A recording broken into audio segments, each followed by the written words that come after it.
અરવલ્લીના મોડાસામાં માલપુર 4 રસ્તા પાસે આવેલા વર્ષો જૂના ધાર્મિક સ્થળ ખાતે તંત્ર દ્વારા મેગા ડિમોલિશનની કામગીરી હાથ ધરવામાં આવતા ભારે તંગદિલીનો માહોલ સર્જાયો। આસ્થાના પ્રતીક સમાન આ ધાર્મિક સ્થળ પર મોડી રાત્રિ દરમિયાન કાર્યવાહી શરૂ થતા વિવિધ સંગઠનોના ટોળા પણ ઉમટી આવ્યા હતા।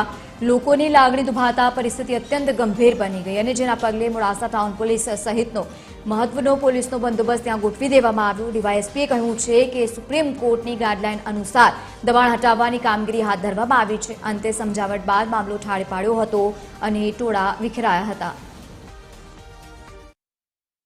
તોડવાનું વહીવટી તંત્ર તોડવા આવે કે કંઈ કરે એ પહેલાં જાતે જ તે આપણે જેટલું ડિમાર્કેશન વાળું છે તે હટાવી લઈએ એવો એક એમની ભાવના હતી।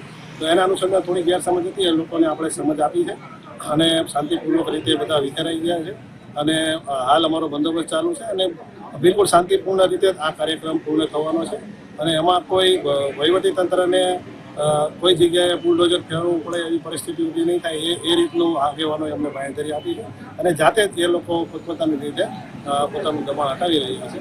તેમ છતાં પણ તકેદારીના ભાગરૂપે અમે બંદોબસ્ત રાખ્યો।